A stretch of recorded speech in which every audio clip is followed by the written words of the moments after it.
জিলহজের চাঁদ ওঠার সাথে সাথে আমাদের উপর সর্বপ্রথম যে হুকুমটি আরোপিত হয় তা বিস্ময়কর এবং বিরল হুকুম বটে। কি? নবী আলাইহিস সালাম বলেছেন, ইদা রাআইতুম হিলালা যিল হিজ্জা আরাদ আহাদুকুম আন ইউদহিয়া ফালইউমসিক আন শারিহি ওয়া আযফারিহি। নবী আলাইহিস সালাম বলেছেন, জিলহজের চাঁদ ওঠার পর তোমাদের মধ্যে যারা কুরবানি করার ইচ্ছা পোষণ করেছো, জিলহজ মাসের প্রথম থেকে কুরবানি করার আগ পর্যন্ত তোমরা তোমাদের শরীরের পশম, নখ, চুল, অবাঞ্ছিত পশম কর্তন করা থেকে বিরত থাকবে। লিমাকানি ইস্তিমাই উম্মাহাতিল ইবাদাতি ফিহা, কারণ জিলহজের প্রথম দশকে আল্লাহ তাআলা মৌলিক ইবাদতগুলো একত্রিত করেছেন, যেমন নামাজ, রোজা, হজ, কুরবানি, দান, সদকা। অন্য কোন দশকে এতগুলো মৌলিক ইবাদত একসাথে কখনো একত্রিত হয় না। ইমাম আবু উসমান আন-নাহদী রাহমাতুল্লাহি আলাইহি তিনি বলেছেন, আমাদের সলফে সালিহিনগণ, আমাদের পূর্বসূরি উলামায়ে কেরামগণ 3 দশককে খুবই গুরুত্ব দিতেন। খুব ভালো করে বোঝার চেষ্টা করেন, ইনশাআল্লাহ আশা করি ফায়দা হবে। 3 দশককে খুবই গুরুত্ব দিতেন। 1 নম্বর হচ্ছে জিলহজের প্রথম 10 দিন, নাম্বার 2 হচ্ছে রমজানের শেষ দশক, তৃতীয় হচ্ছে মুহররমের প্রথম 10 দিন। জিলহজের প্রথম 10 দিনের গুরুত্ব বোঝাতে গিয়ে আল্লাহ রাব্বুল আলামিন পবিত্র কোরআন মাজিদের 30 নম্বর পারার সূরা আল ফজরের মধ্যে বলেছেন, ওয়াল ফাজরি ওয়া লায়ালিন আশরি ওয়াশ শাফঈ ওয়াল ওয়াতর। আল্লাহ পাক রব্বুল আলামিন ফজরের কসম করেছেন, উশার কসম করেছেন, সুবে সাদিকের কসম করেছেন, 10 রজনীর কসম করেছেন, জুর বেজুরের কসম করেছেন, রাত্রির কসম করেছেন যখন তা গত হতে থাকে। আকসামা আউয়ালাম বিল ফাজরি, সর্বপ্রথম আল্লাহ রাব্বুল আলামিন ফজরের সালাতের কসম করেছেন। ফজর দ্বারা কি উদ্দেশ্য? যে কোনো দিনের প্রভাতকাল উদ্দেশ্য হতে পারে, কারণ প্রভাতকাল মহাবিশ্বে এক মহাবিপ্লব আনয়ন করে। প্রভাতকাল মানুষকে কাউকে ইমানদার বানায়, কাউকে বেঈমান বানায়। প্রভাতকাল মানুষকে আল্লাহ পাকের অপার কুদরতের দিকে প্রদর্শন করে। খুব ভালো করে বোঝেন, সূরা আল ফজরের মধ্যে আল্লাহ পাক 5টি বস্তুর কসম করেছেন। প্রথম ফার্স্ট যে বিষয়টা কসম করেছেন তা হলো ফজরের কসম করেছেন। ফজর দ্বারা উদ্দেশ্য কি? মুফাসসিরিনে কেরাম 5টা, এর মধ্যে আমি 4টা বিষয় আপনাদের খেদমতে আলোচনা করব। আর অনেক বিষয় আছে আলোচনা করার মতো, সময় হবে না, ইনশাআল্লাহ 4টা বিষয় নিয়ে আলোচনা করব। ফজর দ্বারা 1 নম্বর উদ্দেশ্য হচ্ছে হিজরি সনের প্রথম মাস মুহররম মাসের প্রথম দিনের প্রথম প্রভাতকাল বোঝানো হয়েছে। সুবহানাল্লাহ। কারণ হিজরি সনের প্রথম মাস মুহররম মাসের প্রথম দিন থেকে আমরা আরবি সন তারিখ গণনা শুরু করি। 2 নম্বর হচ্ছে জিলহজ মাসের 10ম তারিখের প্রভাতকাল তথা কুরবানির দিনের সকাল বেলার আল্লাহ পাক রব্বুল আলামিন কসম করেছেন। সুবহানাল্লাহ।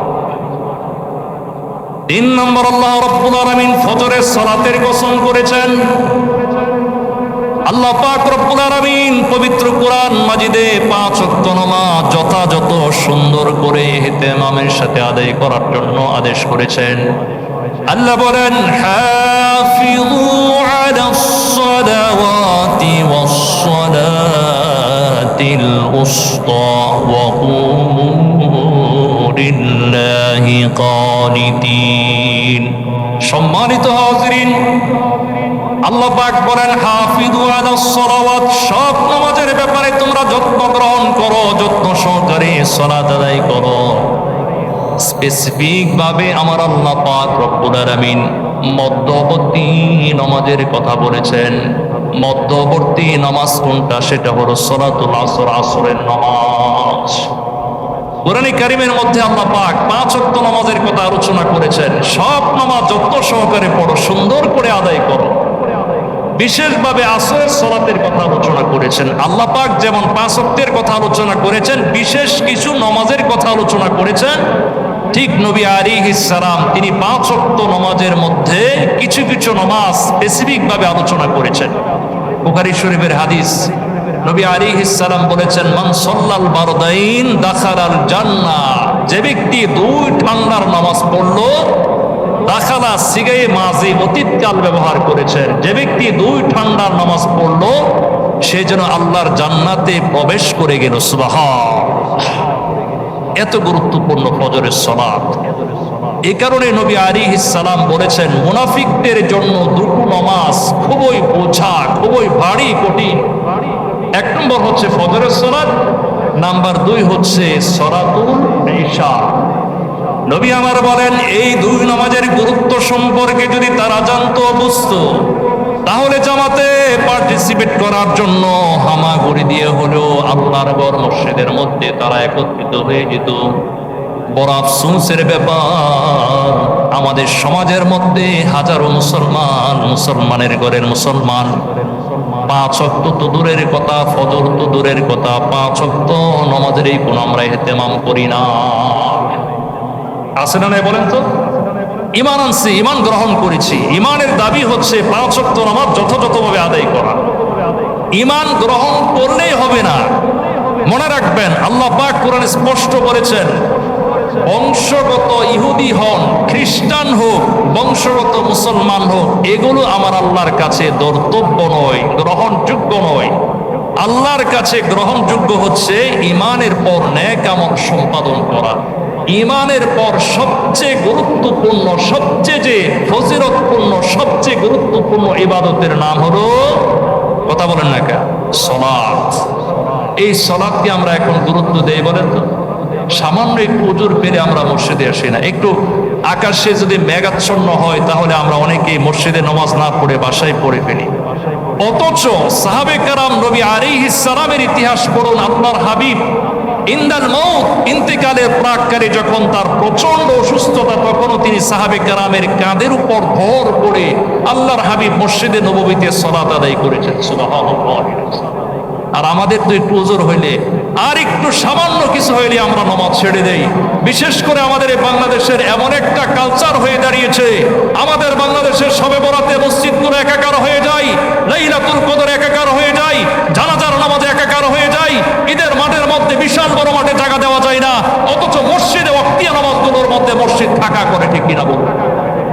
সম্মানিত হাজিরিন, আমরা যতই ওয়াজ নসিহত করি না কেন, যতদিন পর্যন্ত জুমার দৃশ্য, ঈদের ময়দানে দৃশ্য, জানাজার দৃশ্য মসজিদগুলোতে ফজরের সালাতের মধ্যে কায়েম না হবে, হাজার ওয়াজ নসিহা করে, হাজারো রাষ্ট্রীয় আইন দিয়ে এদেশের মানুষকে সত্যিকার অর্থে মুসলমান বানানো সম্ভব না।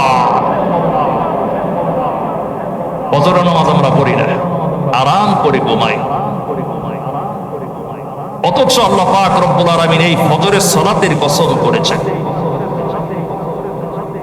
4 নম্বর ব্যাখ্যা হলো, আল্লাহ পাক রব্বুল আলামিন ফাজরু ইয়াউমিল জুমআ, জুমার দিনের ফজরের কসম করেছেন। সুবহানাল্লাহ। ফজরের কসম কেন করেছেন? কারণ এটা খুবই দামি, বরকতপূর্ণ সময়। এই সময় আসমান থেকে আল্লাহর রহমত নাজিল হয়, রিজিক নাজিল হয়।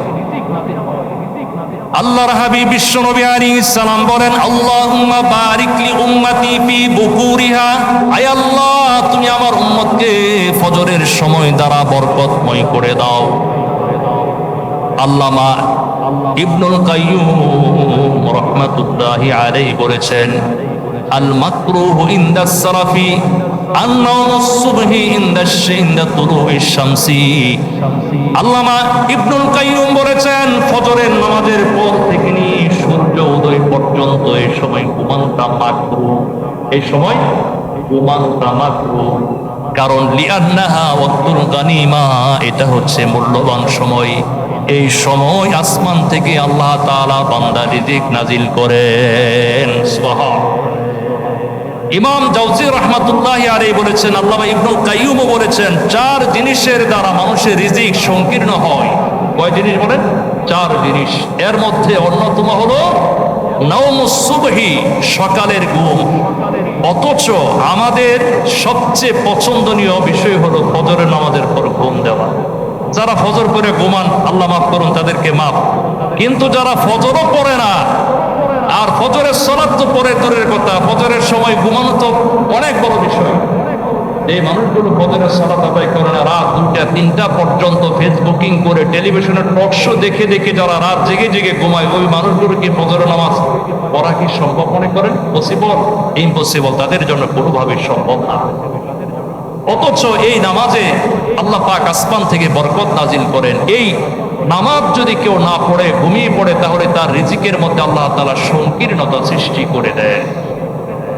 তাহলে আল্লাহ পাক সূরাটিতে 5টি বস্তুর কসম করেছেন। প্রথম কসম করেছেন ফজরের সালাতে, নাম্বার 2 হচ্ছে ওয়ালায়ালিন আশ, 10 রজনীর কসম করেছেন।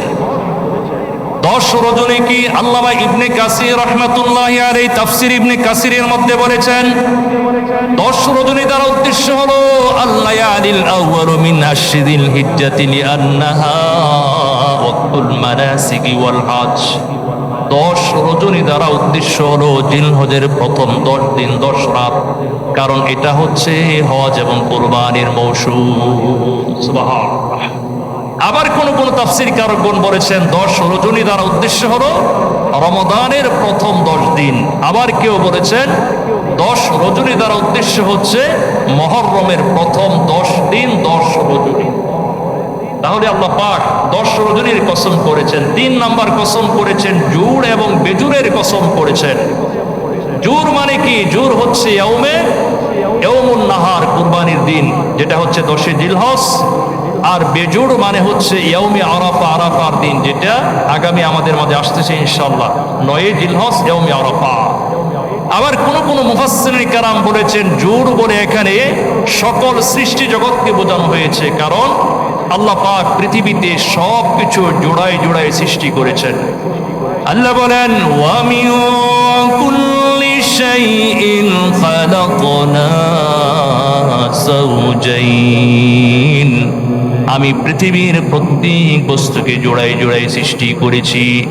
যেমন আল্লাহ পাক দুর্ভাগ্য সৌভাগ্য নরনারী আদম হাওয়া আলাইহিস সালাম, পাহাড় পর্বত নদী নালা খাল বিল শীন গ্রীষ্ম আলো অন্ধকার প্রকৃতি প্রতিটি বস্তু আমার আল্লাহ তাআলা জোড়ায় জোড়ায় সৃষ্টি করেছেন। সুবহানাল্লাহ। আল্লাহ রাব্বুল আলামিন তিনি তার বান্দার নিকট কোনো কিছু বিশ্বাসযোগ্য করে তোলার জন্য শপথ করার কোনো দরকার নাই, প্রয়োজন নাই। শপথ করার দ্বারা উদ্দেশ্য হলো শপথকৃত বস্তুটির সম্মান মর্যাদা গুরুত্ব অনুধাবন করানো।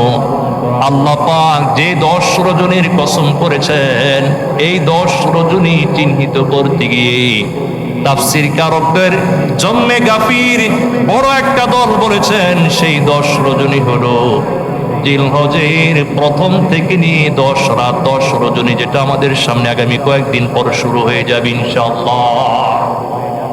জিলহজের প্রথম 10 দিনের গুরুত্ব বোঝাতে গিয়ে ওই দুর্বল কোন হাদিস না, বুখারীর বর্ণনা, নবী আলাইহিস সালাম বলেছেন মা মিন আইয়ামিন আল আমালুস সালিহু আহাব্বু ইলাল্লাহি মিন হাযিহিল আইয়াম।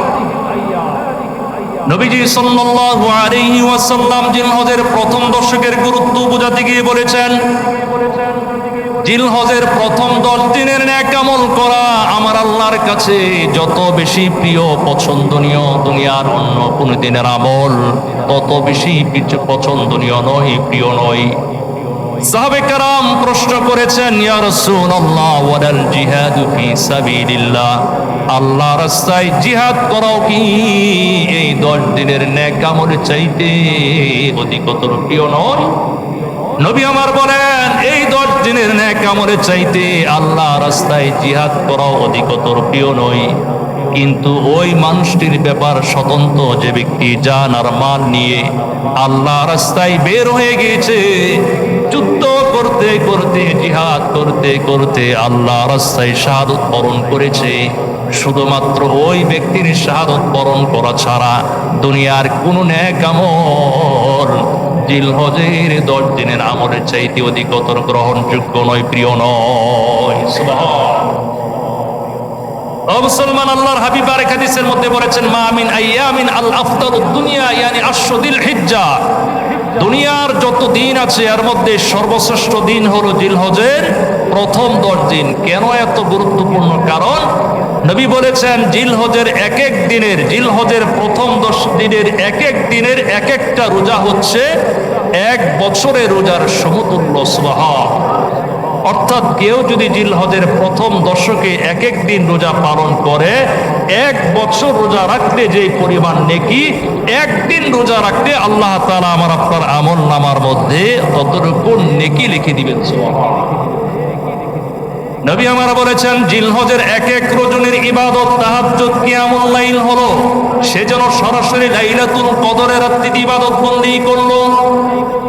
লাইলাতুল কদরের এক রাতের ইবাদত আল্লাহ পাক বলেছেন খায়রুম মিন আলফি শাহর, 1000 মাস অপেক্ষা শ্রেষ্ঠ। সুবহানাল্লাহ। কেউ যদি জিলহজের এক এক রজনীতে তাহাজ্জুদ পড়ে, কোরআন পড়ে, জিকির করে, সে যেন লাইলাতুল কদরের রাত্রিতে সরাসরি ইবাদত বন্দি করলো। সুবহান। চারটিখানি কথা, ছোট কোনো কথা। সুবহানাল্লাহ। একটা দুর্বল রেওয়ায়েতে আসছে নবী আল্লামা ইবনে আসাকির রাহমাতুল্লাহি আলাইহি জিলহজের প্রথম 10 দিন, রমাদানের শেষ 10 দিন, মুহররমের প্রথম 10 দিন তিনি মসজিদের মধ্যে একেবারে কন্টিনিউ ইতিকাফে বসে যেতেন। সুবহানাল্লাহ। আমরা তো এগুলো মনে করি যে রমজানের শেষ 10 দিন ইতিকাফ আছে, না, জিলহজের প্রথম দশকও আমাদের পূর্বসূরি আলেমগণ তারা ইতিকাফে বসে যেতেন। সুবহানাল্লাহি আযীম। জিলহজের এই রাত্রি জাগরণ করার মানে হচ্ছে আমরা নফল নামাজ পড়ব, তাহাজ্জুদ পড়ব, কিয়ামুল লাইল করব, বেশি করে জিকির আজকার করব। মনে রাখবেন তাহাজ্জুদ পড়া ছাড়া, তাহাজ্জুদের নামাজের অনুসরণ করা ছাড়া দুনিয়ার মধ্যে কেউ আল্লাহর নৈকট্য হাসিল করতে পারে নাই। দুনিয়ার মধ্যে কোনো ব্যক্তি আল্লাহর ওলিও হতে পারে নাই। আমাদের সমাজের মধ্যে কেউ যদি নিজেকে আল্লাহর ওলি দাবি করে কিন্তু 5 ওয়াক্ত নামাজের খবর নাই, পবিত্রতার কোনো খবর নাই, ওজুর কোনো খবর নাই, এই ভণ্ডরা কোরআনের মধ্যে খুঁজে 5 ওয়াক্ত নামাজ কি সরাসরি হুজুর কোরআনে আছে? নাউজুবিল্লাহি মিন যালিক। জিজ্ঞাসা করে হুজুর 5 ওয়াক্ত নামাজ কি ওপেনলি সরাসরি প্রত্যক্ষভাবে কোরআন থেকে প্রমাণ করে নিতে পারবেন?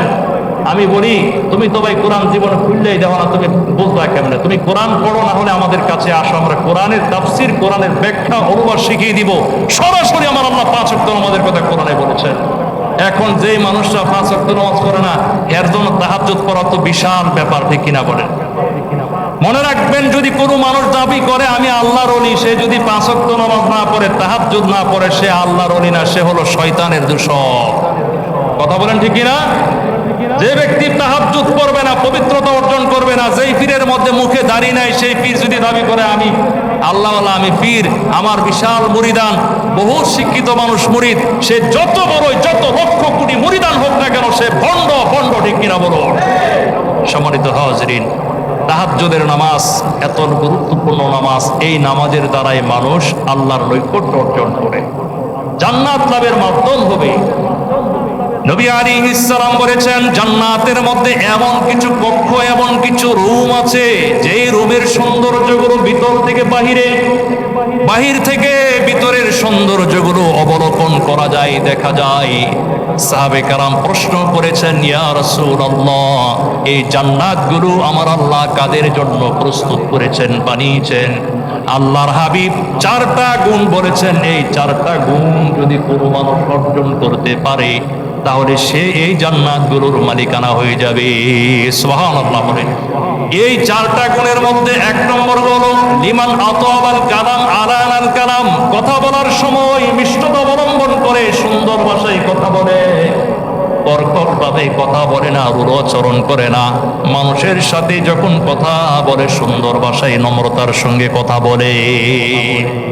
1 নম্বর গুণ, এই গুণ যদি অর্জন করতে পারেন সেই জান্নাতের মালিক হওয়া যাবে।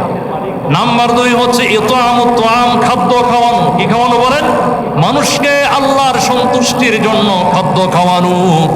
দুনিয়ার কোনো নাম, শোহরত, প্রসিদ্ধি অর্জন করার জন্য নয়, খাদ্য খাওয়াইতে হবে কেবলমাত্র আমার আল্লাহ পাকের সন্তুষ্টির জন্য। আল্লাহ বলেন ইন্নামা নুতঈমুকুম লিওয়াজহিল্লাহি লা নুরিদু মিনকুম জাযাআও ওয়ালা শুকুরা।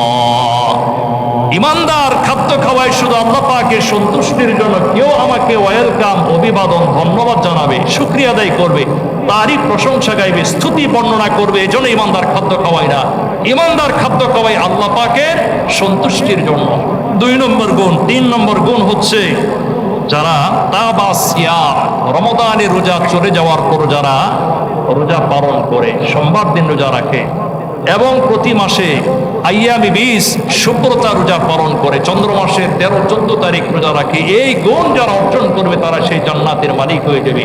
4 নম্বর হলো দুনিয়ার মানুষ যখন গভীর ঘুমে আচ্ছন্ন থাকে সেই সময় সে আরামের ঘুম নিদ্রাকে হারাম করে একেবারে নাতিশীতোষ্ণ উষ্ণ বিছানাকে পরিহার করে যে ব্যক্তি জায়নামাজে দাঁড়িয়ে আল্লাহর জন্য সালাত তাহাজ্জুদ পড়ে, এই 4টা গুণ যারা অর্জন করবে এমন চমৎকার সুন্দর জান্নাত আল্লাহ আমাকে আপনাকে দিয়ে দিবেন। সুবহানাল্লাহ। তাহলে তাহাজ্জুদ পড়ার অভ্যাস করতে হবে। তাহলে 2 নম্বর 3 নম্বর করণীয় হচ্ছে রাত্রি জাগরণ করা। কি করা? 1 নম্বর বলেছি, মনে আছে নাকি আপনাদের? 1 নম্বর হচ্ছে এই দশকের মধ্যে রাত্রি জাগরণ করা। 1 নম্বর কি? রাত্রি জাগরণ করা। 2 নম্বর গুনার কাজ আমাদের দ্বারা যেন না হয়। 3 নম্বর হচ্ছে এই দশকের মধ্যে বেশি বেশি করে আল্লাহর জিকির করা, আল্লাহকে স্মরণ করা। নবী আলাইহিস সালাম এই দশকে অধিক পরিমাণে আল্লাহর জিকির করার জন্য উৎসাহ প্রদান করেছেন। ও মুসলমান, আল্লাহর হাবিব বলেছেন যে ফাকদিরু ফিহিন্না মিনাত তাসবিহ ওয়াত তাহমিদ ওয়াত তাহলিল ওয়াত তাকবীর। নবী বলেছেন এই দশকে তোমরা 4টা জিকির বেশি বেশি করো। তাসবিহ হচ্ছে সুবহানাল্লাহ, তাহমিদ হচ্ছে আলহামদুলিল্লাহ, তাকবীর হচ্ছে আল্লাহু আকবার, তাহলিল হচ্ছে লা ইলাহা ইল্লাল্লাহ।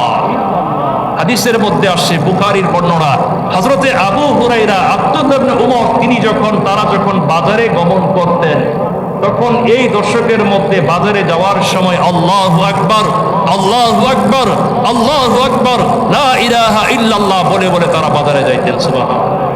এমনটা করবো নাকি ইনশাআল্লাহ? মসজিদ থেকে যাইবেন, বের হবেন, এমনকি নামাজের পরে এমনটা করবেন। শুধুমাত্র জিলহজের 9 তারিখ ফজর থেকে 13 তারিখ আসর পর্যন্ত না, সব সময়টা করবেন। এই সময়গুলো 5 দিন আমরা করি জুড়ে, আর বাকি করব আমরা আস্তে আস্তে নিঃশব্দে আল্লাহু আকবার, আল্লাহু আকবার বলবো ইনশাআল্লাহ। করবো না ইনশাআল্লাহ? এই যে আমরা জিকির করি, জিকির যে কত দামি ইবাদত। জিকির এটা মৌসুম ভিত্তিক কোনো ইবাদত না। কিছু ইবাদত আছে মৌসুম ভিত্তিক, যেমন রমাদান। কিছু ইবাদত আছে যেমন যাকাত, মৌসুম ভিত্তিক। কিছু ইবাদত আছে মৌসুম ভিত্তিক, যেমন হজ। প্রত্যেকটা ইবাদত আল্লাহ পাক ইসলামের মধ্যে লিমিটেশন করে দিয়েছেন, সীমিত করে দিয়েছেন। হজ কি যখন খুশি তখন করা যায়, আর যার উপর তার উপর নাকি ফরজ না। যিনি অর্থ সম্পদের মালিক তার উপর ফরজ। যাকাত সবার উপর ফরজ না। কুরবানি যখন তখন দিলে কুরবানি হয় না। গরু তো বাংলাদেশে প্রতিদিন লক্ষ লক্ষ জবাই হচ্ছে, কিন্তু ওগুলো কি কুরবানি বলা যায় বলেন তো? কুরবানির দিনগুলোতে যখন গরু জবাই করবো তখন সেটা কুরবানি বলে গণ্য হবে, ঠিক কিনা বলে? তাহলে ইসলামের মধ্যে সব বিধানে আমার আল্লাহ লিমিট করে দিয়েছেন, কিন্তু একটা আনলিমিটেড ইবাদত, সেটা হলো আল্লাহর জিকির করা। সুবহানাল্লাহ। জিকির এমন একটি ইবাদত যা সব সময় সব ঋতুতে সুস্থ সুস্থ আলো অন্ধকারে চলতে বসতে উঠতে ফিরতে মুকিম মুসাফির যেখানেই থাকেন না কেন, আমার আল্লাহ বলেন আল্লাযীনা ইয়াযকুরুনাল্লাহা কিয়ামান ওয়া কুউদান ওয়া আলা জুনুবিহিম। যারা সত্যিকার আল্লাহর বান্দা তারা দাঁড়িয়ে রানিংরত অবস্থায়, বসে বসে, শোয়া অবস্থায়, সর্বহালতে, সর্বসময় তারা আমার আল্লাহর জিকির করে। জিকির এমন একটি গুরুত্বপূর্ণ ইবাদত। মুসলমান, লম্বা আলোচনা আছে। আল্লাহর হাবিব বলেন যে মানুষটি অধিক পরিমাণে জিকির করবে ওই মানুষটার মন্দ মৃত্যু হবে না। শয়তান তাকে কোনদিন ওয়াসওয়াসা দিতে পারবে না, ওয়াসওয়াসা দিতে পারবে না। ও মুসলমান, দুনিয়াতে আমরা কত সময়, কত টাইম আমরা লস করি, ওয়েস্টেজ করি। দোকানপাটে মুরব্বী বাবারা ঘন্টার পর ঘন্টা বসে চা পান করে, সেবন করে। আমরা বর্তমান মোবাইল ফোনের মধ্যে ডিজিটাল লুডো আছে, ক্যারাম আছে, আছে না নাই বলেন? আমাদের সমাজের ইয়াং তরুণ যুবক বন্ধুরা ঘন্টার পর ঘন্টা ফেসবুক করে সময় নষ্ট করে, ইউটিউবিং করে সময় নষ্ট করে। বাংলাদেশে একটা জরিপ দেখলাম, আমাদের বাংলাদেশের ইয়াং তরুণ তরুণী আমরা দৈনিক গড়ে 5.5 ঘন্টা ফেসবুকের মধ্যে সময় নষ্ট করি। ও মুসলমান, এই সময়ের 50 ভাগ যদি 1 ভাগ করে আমরা আল্লাহর জিকিরি করতাম, তাহলে আল্লাহর জান্নাত আমার আপনার জন্য অবধারিত হয়ে যেত। সুবহানাল্লাহ। কথা কি আপনাকে এগ্রি নাকি দ্বিমত পোষণ করেন বলেন তো? আমরা যে পরিমাণ সময় এখন মোবাইল ফোনের মধ্যে নষ্ট করছি, চায়ের দোকানে বসলে ঘন্টার পর ঘন্টা চার দোকানদার যতক্ষণ না বলে ভাইজান উঠতে জানগে আমার কাস্টমারের সমস্যা, ততক্ষণ আমরা চায়ের দোকানে বসি। আর চায়ের দোকানে তো মনে হয় বাংলাদেশের এক একটা সংসদ, জাতীয় সংসদের চাইতে বড় কিছু। চায়ের দোকানে জাতির ভাগ্য নির্ধারণ করা হয়, ইরান আর আমেরিকার যুদ্ধের ভাগ্য নির্ধারণ করা হয়। চায়ের দোকানে এখন ইউক্রেন আর রাশিয়ার যুদ্ধ ভাগ্য নির্ধারণ করা হয়। আরে বেটা, রাশিয়া এত বড় শক্তিশালী রাষ্ট্র, কি করে ইউক্রেনে এখন বসে আনতে পারেন? এমন আলোচনা আছে না নাই বুঝেন তো? আর এক একটা রাজনীতি আলোচনা হইলে আরে বাবা রে বাবা। মনে রাখবেন, সময় কিন্তু খুবই দামি।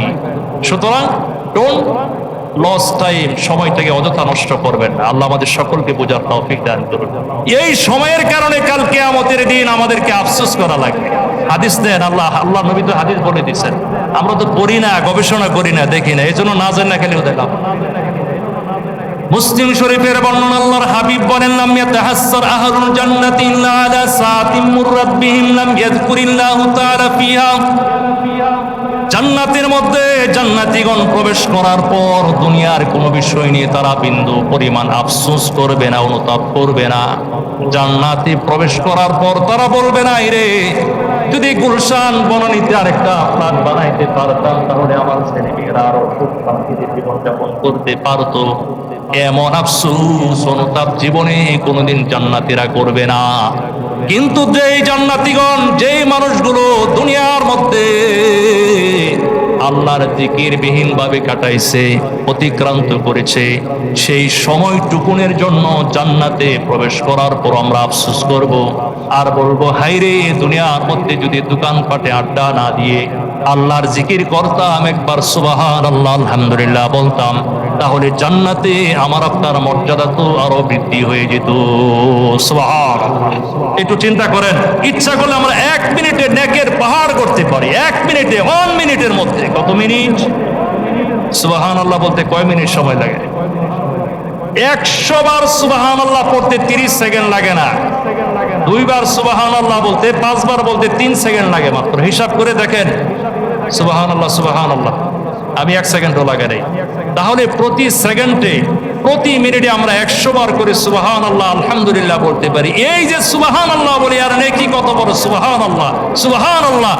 ঘটনা আসছে, আল্লাহর পয়গম্বর সুলাইমান আলাইহিস সালাম, তিনি একবার তার রাজ সিংহাসনে সৈন্যতে ভেড়ে বেশি বেশি বেড়াচ্ছেন। বাতাস তাকে নিয়ে যাচ্ছে, শত শত জিন তাকে স্কট করে নিয়ে যাচ্ছে, পশু পাখি তার উপর ছায়া বিস্তার করছে, যেন রৌদ্রের কোনো ছায়া, রৌদ্রের কোনো তাপ উত্তাপ যেন তার শরীরের মধ্যে না লাগে। যেতে যেতে যেতে যেতে বনী ইসরাইলের এক আবেদের পার দিয়ে তিনি যাচ্ছিলেন। ওই আবেদ বলল, ও পয়গম্বর, দাউদের সন্তান সুলাইমান, তুমি কতই না সৌভাগ্যবান, আল্লাহ তোমাকে কত বিশাল সুবিশাল রাজত্ব সাম্রাজ্য দান করেছেন। এই মন্তব্য শোনার পর পয়গম্বর সুলাইমান আলাইহিস সালাম বলেছেন, লা তাসবিহাতুন ফি সাহিফাতিন ফি মুমিনিন খায়রুম মিন। যে আল্লাহ পাক সুলাইমান আলাইহিস সালাম, দাউদের সন্তান সুলাইমানকে যে রাজত্ব দান করেছেন, এই রাজত্বের চাইতে শ্রেষ্ঠ হলো একবার আল্লাহর জন্য সুবহানাল্লাহ পাঠ করা। সুবহানাল্লাহ। কারণ সুলাইমান আলাইহিস সালামের রাজত্ব একসময় খতম হয়ে যাবে, কিন্তু সুবহানাল্লাহ বলার পর আমার আল্লাহ জান্নাতের মধ্যে ওই বান্দার জন্য এমন বৃক্ষরোপণ করবেন, যেই বৃক্ষের ছায়ার মধ্যে দ্রুতগামী একটা উট যদি 500 বছর পর্যন্ত দৌড়ানো করানো হয়, রানিং করানো হয়, তারপর ওই বৃক্ষের ছায়া কোনোদিন অতিক্রান্ত করতে পারবে না। সুবহানাল্লাহ। চিন্তা করছেন? তাহলে আমরা কেন অযথা সময়গুলো নষ্ট করি? যাই হোক, সময় তো লম্বা, অনেক আলোচনা আছে, আলোচনা করা যাবে না। এই জন্য আপনাদের কাছে আমি পায়ে ধরে বলি, এই অযথা সময় নষ্ট না করে দুনিয়ার মধ্যে যত কথা কম বলবেন তত নিরাপদ। কাসুরাল কালাম কাসুরাল খাতা, যত কথা যত বেশি ভুল, যত কম কথা বলবেন তত বর্তমান যুগে নিরাপদ। কারণ মানুষ কথা, মুখের কথার কারণেই বিপদে পড়ে যায়, ঠিক কিনা বলেন? এই জন্য আমরা বেশি কথা না বলে আল্লাহর জিকিরের মধ্যে মগ্ন থাকবো। জিকির হাতে করবেন, আঙ্গুলে করবেন, কিংবা আপনি তসবির মধ্যে করবেন, যে হালতে করেন সমস্যা নাই। আল্লাহ আমাদেরকে বোঝার তৌফিক দান করুন। 5 নম্বর করণীয় কাজ হচ্ছে, এটা সবচেয়ে গুরুত্বপূর্ণ বিষয় হলো, জিলহজের চাঁদ ওঠার সাথে সাথে আমাদের উপর সর্বপ্রথম যে হুকুমটি আরোপিত হয় তা বিস্ময়কর এবং বিরল হুকুম বটে। কি? নবী আলাইহিস সালাম বলেছেন, ইদা রাআইতুম হিলাল যিল হিজ্জা আরাদ আহাদুকুম আন ইউদহিয়া ফালইউমসিক আন শারিহি ওয়া আযফারিহি। নবী আলাইহিস সালাম বলেছেন, জিলহজের চাঁদ ওঠার পর তোমাদের মধ্যে যারা কুরবানি করার ইচ্ছা পোষণ করেছো, জিলহজ মাসের প্রথম থেকে কুরবানি করার আগ পর্যন্ত তোমরা তোমাদের শরীরের পশম, নখ, চুল, অবাঞ্ছিত পশম কর্তন করা থেকে বিরত থাকবে। যেহেতু নির্দিষ্ট দিয়েছেন নবী আলাইহিস সালাম, মুসলিম শরীফের হাদিস, আরো আসে মুসনাদে আহমদে হাদিস এসেছে, তাই কুরবানির আগ পর্যন্ত আমরা চুল, নখ, অবাঞ্ছিত পশম কর্তন করা থেকে বিরত থাকবো ইনশাআল্লাহ। নাকি এত আমরা বলার পর হুজুর কত কাম ছাইরা দেয়, আপনি চুল আর দাড়ি আর কি বলে নাউজুবিল্লাহ নখ নিয়ে বসে আছেন। আরে ভাই, বিন্দু বিন্দু জলে সিন্ধু হয়, ঠিক কিনা বলে? ছোট ছোট নেকিতে অনেক কিছু হয়ে যায়, আপনি বুঝবেন না। আপনি তো এই বড় নেকি ছাইরাই দেন, শুরুটা কইরা দেখেন না, শুরুটা করে অভ্যাস করলে নেকিটা বড়টা করতে পারবেন ইনশাআল্লাহ। এই জন্য ইনশাআল্লাহ আমরা এই সময়গুলো করব না। ইভেন আমাদের যে বাচ্চারা আছে, বাচ্চাদের চুল, নখ আমরা কর্তন করাবো না। কেন? হাদিসের মধ্যে প্রমাণ এসেছে, হযরত আব্দুল্লাহ ইবনে উমর তিনি একবার এক মহিলার পাড় দিয়ে হেঁটে যাচ্ছেন, দেখলেন ওই মহিলা এই দর্শকের মধ্যে তার বাচ্চার চুল কেটে দিচ্ছে। তখন তিনি বললেন, তুমি যদি তোমার বাচ্চার মাথার চুলটা রেখে দিতে কতই না উত্তম হতো। এর দ্বারা বোঝা যায় আমরা যারা অ্যাডাল্ট আছি, কুরবানি যারা করব, আরেকটা মাসালা, যারা কুরবানি দিব না তারাও সবের প্রত্যাশায় আমরা ইনশাআল্লাহ চুল, নখ ইত্যাদি কর্তন করা থেকে বিরত থাকব। কুরবানি করার পর ইনশাআল্লাহ আমরা একেবারে পাক সাফ হয়ে সেলুন থেকে আমরা চুল কেটে একেবারে নায়কের বেশ ধারণ করবো, ঈদ উদযাপন করবো ইনশাআল্লাহ। বলেন সম্মানিত হাজরিন, এখন প্রশ্ন হয় আল্লাহ পাক এমন একটা বিধান কেন দিয়েছেন? লম্বা আলোচনা, আরেকটু কথা বিষয় বলবো, এজন্য আমি এতটা বলতেছি না। সেটা হচ্ছে, জিলহজের চাঁদ ওঠার পর কেন আল্লাহ আমাদেরকে চুল, নখ ইত্যাদি কর্তন করতে মানা করেছেন?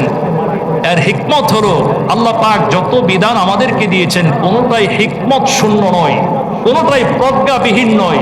কেন দিয়েছেন? দেওয়ার কারণ হলো, এই সময়গুলোতে আল্লাহ তাআলা মুসলমানদের একটা দল হজ ব্রত পালন করার জন্য বর্তমান মক্কাতুল মুকাররমায় অবস্থান করছেন।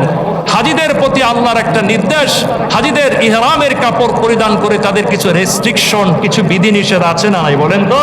এর মধ্যে ইহরামের কাপড় পরিধান যখন আমরা করি, ইহরামের কাপড় হয় সেলাই মুক্ত, সেলাই যুক্ত কাপড় পরিধান করা যায় না, চেহারাকে খোলা রাখতে হয়। এরপরে হচ্ছে ইহরামরত অবস্থায় আরেকটা গুরুত্বপূর্ণ আল্লাহর নির্দেশ হলো ইহরাম পরিধান করে চুল, নখ ও এরপরে হচ্ছে যে কোনো ধরনের পশম উপড়ে ফেলা নিষেধ। আল্লাহ বলতে চাচ্ছেন, ও বান্দা, তোমরা যারা হজে যেতে পারো নাই, হজে যারা গমন করতে পারো নাই, বাইতুল্লাহ পর্যন্ত যারা যেতে পারো নাই, আমি আল্লাহ তোমাদেরকে হাজিদের নেকের অংশীদার বানানোর জন্য, তাদের নেকের কিছু ভাগ তোমাদেরকে দেওয়ার জন্য আল্লাহ আমি তোমাদেরকে বলি, তোমরা এই 10 দিন চুল, নখ, পশম কর্তন করা থেকে বিরত থাকো, তাহলে আমি আল্লাহ তোমাদেরকে হাজিদের সমপরিমাণ নেকি তোমার আমলনামায় দিয়ে দিব। সুবহানাল্লাহ। তাহলে ইনশাআল্লাহ এই কাজটা আমরা করবো ইনশাআল্লাহ। আল্লাহ আমাদের সকলকে বোঝার তৌফিক দান করুন। বাকি 4টা আগামী জমা করবো ইনশাআল্লাহ। এরপরে একটা গুরুত্বপূর্ণ বিষয়, কুরবানির মৌসুম যখন আসে, আমাদের বাংলাদেশের মধ্যে তথাকথিত সুশীল সমাজ, তথাকথিত ধর্ম বিদ্বেষী যারা কুরবানি বিদ্বেষী, তাদের শরীরের মধ্যে একটু অ্যালার্জি বেশি শুরু হয়ে যায়, ঠিক কিনা বলেন? 11 মাস খবর নাই, কুরবানির মৌসুম, হজের মৌসুম আসলেই তারা বিভিন্ন বক্তব্য তুলে ধরে। সেটার মধ্যে অন্যতম একটা হলো কুখ্যাত বক্তব্য, কুরবানি নাকি পশু হত্যা, এটা নাকি অমানবিক কাজ। বিগত কয়েকদিন পূর্বে সোশ্যাল মিডিয়ায় এক নামদারি মুসলমানের বাচ্চা, মুসলমান নাকি ছদ্মনাম ব্যবহার করেছে, আল্লাহ মারুম, এই কুলাঙ্গার বলেছে কুরবানি নামক এই অমানবিক, এই জঘন্য কাজ রাষ্ট্রীয় আইন করে বন্ধ করা হোক। নাউজুবিল্লাহি মিন যালিক। আরে জোরে বলো নাউজুবিল্লাহ। সম্মানিত হাজরিন, শুধু আপনি চিন্তা করেন, বাংলাদেশের বুকে বসে, আমাদের বাংলাদেশের রাজধানী ঢাকার মধ্যে বসে, এদেশের মধ্যে একটা সংগঠন আছে হিন্দু, বৌদ্ধ, খ্রিস্টান ঐক্য পরিষদ। এই পরিষদের সাবেক সভাপতি নাম হলো রানা দাশগুপ্ত, ইন্ডিয়ার রয়ের দালাল, কুখ্যাত সন্ত্রাস। এই কুলাঙ্গার বলেছে, বাংলাদেশের থেকে সাংবাদিক সম্মেলন করে বলেছে, রাষ্ট্রীয় আইন করে ঈদের দিন যেন পশু হত্যা বন্ধ করা হয়। সম্মানিত হাজরিন, এই হলো দেশের অবস্থা। আর আমাদের দেশের পার্শ্ববর্তী একটা রাষ্ট্র, একটা রাজ্য, নাম হলো আসাম, পশ্চিমবঙ্গ, কলকাতা। দীর্ঘদিন এই আসাম কলকাতার মধ্যে পশু কুরবানি ওপেনলি করেছে, গরুর গোশত জবাই হয়েছে। কিন্তু বর্তমান নরেন্দ্র মোদীর পালিত কুত্তা, তার নাম হচ্ছে শুভেন্দু অধিকারী, সে যখন এটার মুখ্যমন্ত্রীর দায়িত্ব পেয়েছে, পাওয়ার পর মুসলমানদের বাড়িঘর ধ্বংস করেছে, 35 জন মুসলমানকে হত্যা করেছে, মুসলমানদের মসজিদ পুড়িয়ে দিয়েছে।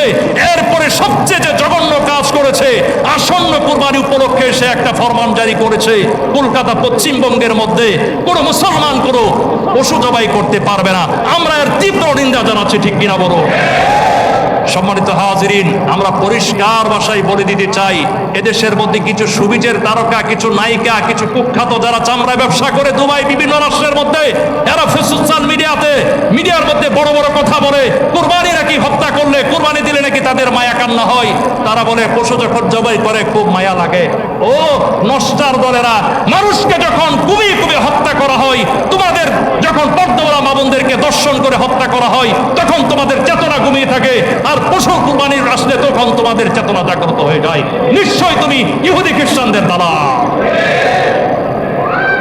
এজন্য মুসলমান সতর্ক থাকতে হবে এবং সজাগ থাকতে হবে এবং নিজেকে প্রস্তুত করতে হবে। আগামী দিন মুসলমানদের উপর নির্যাতন নিপীড়ন আসছে, যে কোনো ডাক দিলে আমরা কারা কারা আল্লাহ রাস্তায় মুসলমানদের উদ্ধার করার জন্য বের হয়ে যেতে রাজি। জোরে বলেন নারে তাকবীর। আল্লাহ আমাদের সকলকে কবুল করুন, জোরে বলেন আমিন। সর্বশেষ একটা মাসালা বলে শেষ করে দেই। এই যে সামনে কুরবানি, আপনারা গরু টরু কিনবেন ইনশাআল্লাহ, তাই না? আমাদের সমাজের মধ্যে বিভিন্ন স্তর আছে, কেউ হলো উচ্চবিত্ত, কেউ হলো মধ্যবিত্ত, আর কেউ হলো নিম্নবিত্ত। নিম্নবিত্তরা টেনে টুনে কুরবানি ওয়াজিব হয়, আমরা একটা নাম দিই, একটা ছাগল দিই। আর যারা উচ্চবিত্ত, মাশাআল্লাহ, আপনারা 2টা 3টা দেন, আরো বেশি দেবেন, কারণ কুরবানির প্রতিটা পশমের বিনিময়ে নেকি, লম্বা আলোচনা করার সুযোগ নাই। আর যারা মধ্যবিত্ত, তারা সম্ভব হলে 2টা 3টা নামের মধ্যে অ্যাড করে। কুরবানির ক্ষেত্রে একটা গুরুত্বপূর্ণ বিষয়, সব কাজের ক্ষেত্রে গুরুত্বপূর্ণ বিষয়, হালাল মাল ভক্ষণ করা, হালাল সম্পদ দ্বারা কুরবানি করা। আল্লাহর নবী নিজেও বলেছেন, হালাল মাল ছাড়া আমার আল্লাহ কখনো হারাম মাল তিনি গ্রহণ করেন না, কবুল করেন না।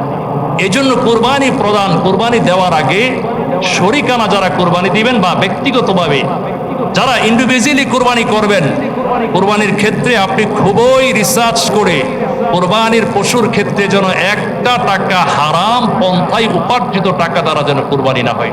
পারবেন ইনশাল্লাহ? স্পষ্ট যদি জানেন এই লোকটার ইনকামের সিংহভাগ সরাসরি হারাম পন্থায়, কালো টাকা, সুদি টাকা, এরপরও লেনদেন ভালো না, তাহলে এই লোকের সাথে নাম অ্যাভয়েড করে আপনি ভিন্ন একটা ছাগল দ্বারা কুরবানি দেন, সমস্যা নেই। মনে রাখবেন, হারাম যে খাই, হারামের সাথে যে সম্পৃক্ত, এরকম লোকের সাথে কুরবানির সময় আপনি নাম অংশগ্রহণ করবেন না। কষ্ট হয়েছে নাকি আপনাদের? বলেন তো। আল্লাহ আমাদের সকলকে বোঝার তৌফিক দান করুন, আমিন।